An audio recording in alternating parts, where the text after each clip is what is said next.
Hello everyone, and welcome to the very first episode of Blessons. I am your host, Brianna, Bri for short, and I am so honored and excited that you clicked on this video and that you are intrigued, curious about what this is all about.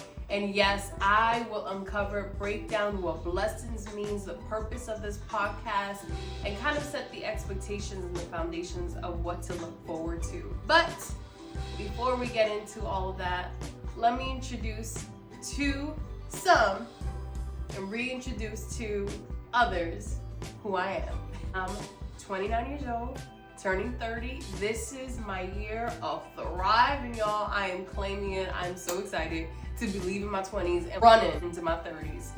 I am a child of God, y'all. I love the Lord with all my heart, all my mind, and all my soul. Everyone who knows me knows that. And secondly, I am a wife. I carry that title with honor. I am lucky enough to be married to my childhood sweetheart, my best friend, my confidant, my teacher, my leader, the list goes on. And together we have just built a beautiful, wonderful life together that I do not take for granted. Together we have just been through some stuff, y'all. And that's kind of where this podcast has been birthed together. So, blessings. What is blessing? The word blessing beautifully sums up what I'm learning in this season. And it's that there are hidden blessings in the lessons that we have to walk through. In fact, in James 1, verses 2-4, it was written that consider it pure joy whenever you face trials of any kind, because you know that the testing of your faith produces perseverance. So let perseverance finish its work so that you may be matured and complete, lacking nothing. God often uses our trials to bring about transformations. I find that so difficult to process, in meaning finding the joy in the midst of my trials. I don't know about you, but I do, right? The way that my mind is wired, the first thing that I do is think of all the worst outcomes. I instantly jump to the worst conclusion, and I just start to spiral and catastrophize everything. Now, let me also preface this by saying that I am still a work in progress. I go to therapy myself, I pray, and I ask God to transform my mind, to renew my mind. And it's a process and it's a journey. And it's difficult. But what I am starting to practice and actually implement in this season of my life is to reframe my thought process, to focus on the beauty of what it is that I'm learning. When we're so focused on the problem, we lose sight of God. And so when we lose sight of God, we start to take control, and we should be surrendering whatever it is, whatever difficulty it is that we're facing, to the Lord, for Him to take over and for Him to guide us through, walk us through. What I'm finding is that I have to learn how to embrace pain and suffering and not run from it. Oh, y'all, I know it's easier said than done. When I am uncomfortable, or when a certain circumstance makes me uncomfortable because it's out of my control, or it's overwhelming, overbearing, it's heavy, it's just a lot. I want to run. I want to hide. I want to cry. I just don't want to deal with it. I don't want to deal with it. Sometimes we are meant to embrace and walk through the same pain that we are experiencing, so that, going back to James 1, it develops our character, it matures us, it gives us the perseverance to keep pushing through. And once we get through the trial, once we're on the other side,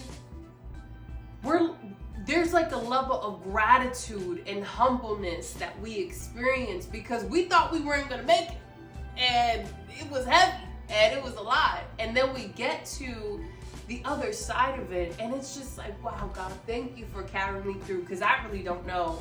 I really didn't know how I was gonna pay that bill, or I really didn't know how I was gonna get over that breakup, or God, I didn't really know what I was gonna do with that medical report, right? Like, it's heavy in the moment, but the blessing in it is that when you hand off that heaviness to the Lord and allow Him to carry it while also walking you through it, right? Because you surrendering it to God doesn't mean that there's nothing that you got to do now, right? Like, it's all right, God, it's in your hands. There's still a part that involves you still having to walk through it, but you don't have to walk through it alone. You don't have to carry it alone. You don't have to try to figure it out. And that's the blessing. Learning to see God's hand even in our struggles. This podcast is all about discovering God's goodness in the unexpected places. And I truly believe that even in the most painful seasons, God is at work bringing beauty from the ashes. And my hope is that through some of these raw conversations that we'll be having, some faith-filled reflection, you'll be encouraged and reminded that your story isn't over. God is still writing. He is still working. And I believe that even in suffering, God is weaving some beautiful things for our good and for His. We're in the midst of it. It's hard to understand that, but it's okay. You're not alone. And that's what we'll be spending some time uncovering and walking through together. So with that being said, what is the lesson that I'm currently walking through, and how am I navigating and walking, getting through it? And y'all, for those of you who know, and for those who don't, a little over 7 years ago, I was diagnosed with polycystic ovarian syndrome, PCOS for short. And it's a hormonal disease, a hormonal disorder, whatever you want to call it. And before I proceed, I just want to preface this by saying that I am not a medical professional. And some of the symptoms and some of the things that I will be talking about on this podcast, y'all don't take it and run with it. Do your research, do your work like I have, and seek professional advice and support. And if you do need resources and direction and information, I'd be more than glad to help you with that. But this is just my journey, it's my story, and I know it's different, and every woman's story is different with those who have PCOS. So I wanted to say that before I proceed. But for those who don't know what PCOS is, it's a hormonal disorder. And so essentially it affects your menstrual cycle. We have long and heavy periods, or sometimes we don't get periods.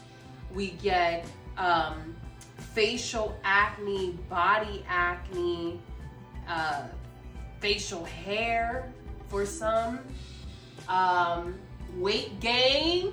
Oh Lord, the weight gain that PCOS causes. Oh, that's a whole other story. It's on a spectrum, and there's so many other symptoms, so many other side effects of it. But it affected my health and my well-being in a way that I was not prepared for.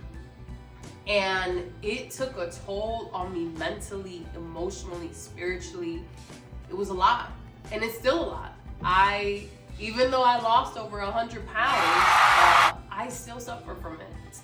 I'm also trying to navigate and learn how to adapt to this, medical issue that I'm walking through, where it doesn't continue to become a disruption of my life. Another major symptom of PCOS is difficulty getting pregnant, infertility. And for those who know, I have been struggling to get pregnant, or I should say my husband and I, right? Where we are one, My husband and I have been struggling to get pregnant now for over 6 years, y'all. We've been married for 7. And it has been a struggle, y'all. If I'm being honest, it has been a struggle. I have been asking God to take from me, Lord. Why does this have to be my story? Why does this have to be my journey? And to give you a little bit more backstory, right? Y'all, my husband is the only man I've been with. The only man I've been with sexually. I was really big on graduate from school first, get married, then a baby in a baby carriage. I did all that. I followed the rules, y'all. So I'm thinking, boom, boom, boom, we was gonna knock it out and I was gonna get pregnant right away. After the first year of marriage, I was like, okay, it's a little weird. But again, granted, it's taking into account, right, that my periods were irregular until, and this was the draw for me, I want to say either 2019 or 2020, it is such a blur for me, but let's just say the peak of COVID, right? I end up finding out that I was experiencing a miscarriage. Little did I know that I was even pregnant. Again, my periods were irregular, so if my period didn't come, that wasn't uncommon for me. Anyways, I end up experiencing miscarriage at home, and my husband and I were just in complete shock. We didn't know what to do. And again, the world was shut down, y'all. I just need to preface that the world was shut down and hospitals were turning people away. And I remember that in that season, before you went to the hospital, like if you were experiencing, because they were only taking COVID patients. So if you were experiencing certain symptoms, you had to call them in advance and they would determine whether or not it was worth for you to go in because they didn't have enough beds. So now here I am calling them, and not calling them because I think I have COVID, but calling them because I'm experiencing a miscarriage. I don't know what the hell to do. This is the first time I've ever experienced something like that. And bless the soul of the nurse that answered the call. And I remember crying on the phone. I don't want to get emotional. Woo! Sorry. I remember crying on the phone and telling her, I think I'm experiencing a miscarriage. And I remember her saying to me so sweetly, honey, I'm so sorry, but there's no room for you here at the hospital. And she said, it's gonna be really hard for you to come because they're only accepting COVID patients. So she said, your best bet is to just let it pass. So she just told me, let it pass, take some Tylenol for the pain, and call Parent Planhood the next day. Then she said, I'm so sorry, God bless you, and hung up.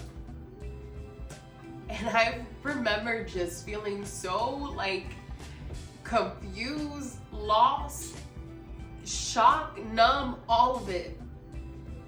And not having an outlet to just walk through what the heck I just experienced and went through. The months after that, y'all, were probably some of the darkest times in my life, because it put me in the deepest depression that I was not ready and prepared for. After, the miscarriage, it pretty much showed my husband and I, something's wrong and we need to go see a specialist and we need to talk to someone about this, because what did we just experience? So we ended up going to a fertility clinic and meeting with some specialists, and that's when I got diagnosed with PCOS, and they started explaining to me all these things. And in that season, we learned that we were going to have some difficulty getting pregnant and that we should consider IVF. Now, when I had my miscarriage, I want to say I was in my early 20s. I think when I got married, I was 22, so let's say 23, 24, right? I was young. And I'm hearing from the doctor that I might not be able to get pregnant and all these things. And I'm like, wait, what is going on now? Like, again, remember y'all, I thought it was we have sex, get pregnant, the boom, the baby's caught. And I did not realize that I was gonna encounter difficulty or struggles with the main thing that I desired the most. And for the next 5 years or so, my husband and I just endured disappointment after disappointment and suffering, and it put us in a rut, y'all, where year after year we had to celebrate other people getting pregnant while we were struggling ourselves to get pregnant. We had to show up at baby showers, birthday parties, all these things with a smile on our faces while inside we were suffering, dying, questioning, God, what are you doing, bro? Like, what is it that you're trying to show us? What is it that you want us to learn? What are you trying to teach us? And it was heavy. It was heavy. Finally this year, so now we're talking 6 years, right? It's been a journey. With a lot of the conversations that my husband and I have, I just told him, I said, babe, we're gonna have to surrender this to God. Like, there is nothing else naturally or practically that we can do to change our situation, to change our circumstance. But if there's one thing that I know how to do, is to pray to God and ask him for guidance and instructions on how to navigate this journey that he has me on. For Christmas, we agreed, let me pull out this box, that we will put our faith in action. And by doing that, we gathered all the gifts, clothing, journals, you name it, from friends and families who have been believing with us and hoping with us. And I told my husband, we're gonna put our faith in action and we're gonna put it in a box with the journal. And we are gonna believe by faith that God is going to miraculously bless us with a child. And so that's what we did. And so this box remains in front of our fireplace so that when friends and family come over, they can write a journal, write a prayer in our journal, encouragement, whatever you name it, because I refuse to accept the doctor's note that naturally, and I want to preface this by saying naturally, I will not be able to conceive. I rebuke that in the name of Jesus. Okay, I refuse to receive it. Call me delulu, call me crazy, whatever. I believe that the Lord knows our desires and will bless us with a baby naturally. However, I am also open. I'm open to other ways of, conceiving if we have to get to that point, right? But I'm not there yet. And that's where I'm at in this lesson, right? So fast forwarding, we put our faith in action and we ended up finding another fertility clinic with an amazing team. Shout out to IRM and Dr. Ali and her team. They are a phenomenal group of wonderful people. Oh my goodness, I'm so thankful and blessed that I somehow found their information. But anyways, so in working with them, there's a process that you have to go through. There's a couple of procedures, blood work, tests that you have to do before we sit down with the doctor and go over what our options are. In doing that, there is a ultrasound that women have to undergo to look at the uterus inside and out. And again, with having PCOS and having heavy and inconsistent periods, it affects the lining of your uterus, right? In my case, the lining of my uterus was thick even after a period, and so it wasn't shedding the way that it was supposed to. But I would also have very painful and heavy periods. And from this procedure, Dr. Ali inserts a saline to kind of expand it so that she can fully look inside of it. And in both times that we performed this very uncomfortable procedure, ladies, I hope you never have to do it, we found some blockage and a mass in my uterus. And that was scary and heavy to have to find out and experience. But by the grace of God, we were able to get it removed. I had to get surgery, and they were able to remove what we later found were polyps. So they're kind of just tissue that grow from the inward walls of the uterus. And in my case, they were so big that they were blocking the entryways to my fallopian tubes. And if you know anything about making a baby, tubes are important. So it was blocking even the entryway to my uterus and then the fallopian tubes. And so they had to get that removed, because in order, first of all, for the little swimmers to get in, you need some space, so you need to get in. So that was removed. And there was a couple of days that I had to recover. It was very painful. And then just this past month, we finally sat down with Dr. Ali to go over what our options were. And she informed us in this meeting that naturally there was only a 5% chance of conceiving, with some of the issues that my husband has, and then of course my issue with PCOS.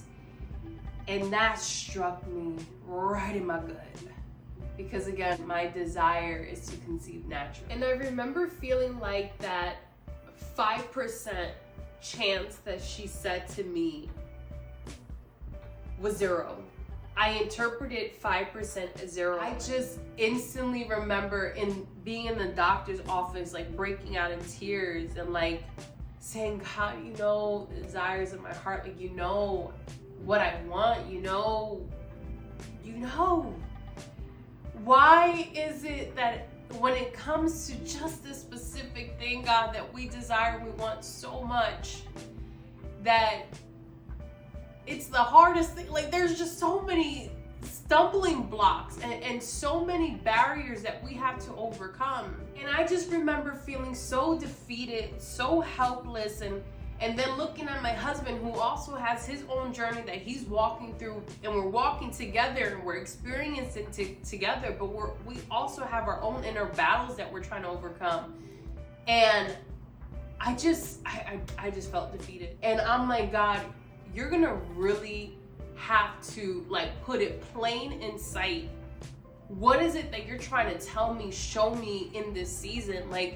Because right now, nothing looks or seems good. Feels like everything is just caving in on me, and damn, right? That's how I felt. I'm being very transparent and honest. It reminds me of a scripture in Psalms 27, and it says, wait for the Lord, be strong and take heart and wait for the Lord. I don't know about y'all, but after a while of waiting, you get a little impatient, right? You start to get a little cranky, moody, a little upset, because damn, how much longer you want me to wait? We done been at this for 6 years now, right?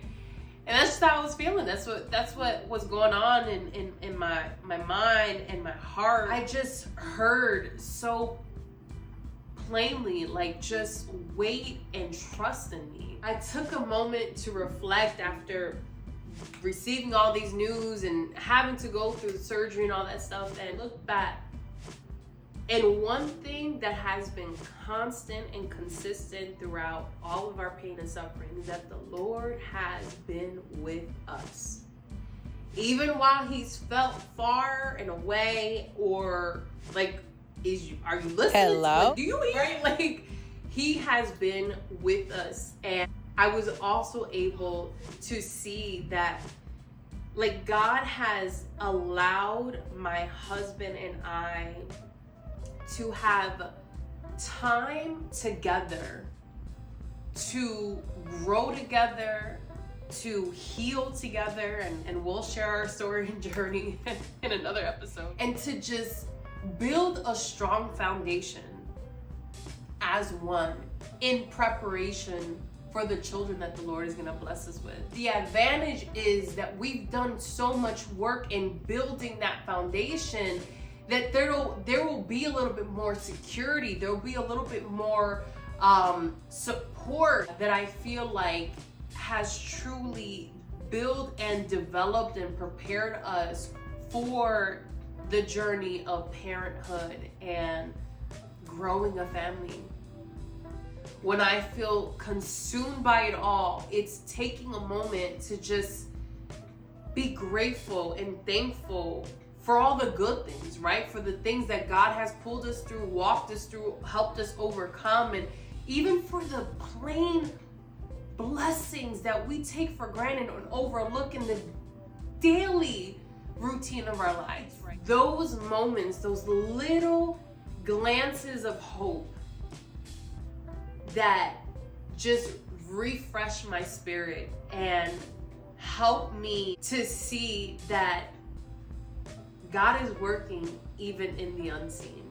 And so to close, I want to encourage anyone finding themselves in a situation, in a season where you are asking yourself, God, what are you doing? Like, what is it that you're trying to show me? What is it that you're trying to teach me? And I challenge you to even ask the Lord to bring into your remembrance, into your sight, the blessing from the lesson that you're One of the biggest blessings, I'm uncovering is that surrendering isn't about giving up. It's about giving over. Oh, that's so powerful. Surrendering isn't about giving up. It's about giving over. And I don't know what your story is, and I don't know what your circumstance is, but what I do know is that God is in control. And if He's in control, we can trust that the outcome, whatever it is, will be for our good. It will be for our good. In Galatians 6:9, it says, let us not become weary in doing good, for at the proper time we will reap a harvest if we do not give up. So don't give up. Don't give up hope. Don't give up faith. Don't give up trust.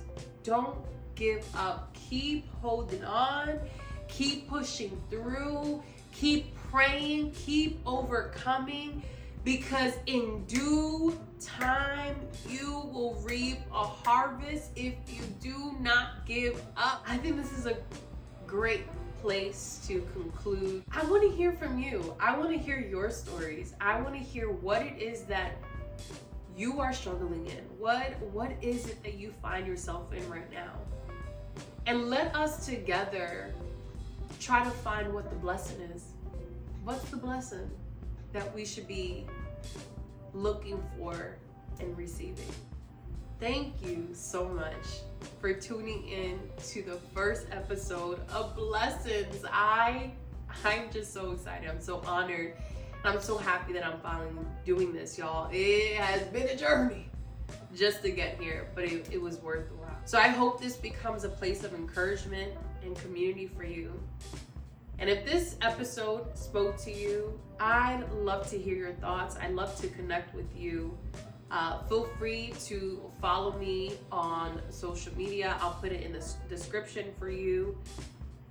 And if you're in a waiting season, just know that God sees you, He loves you, and He is working in ways that you can't even imagine. Listen, I want you to like, subscribe to this channel.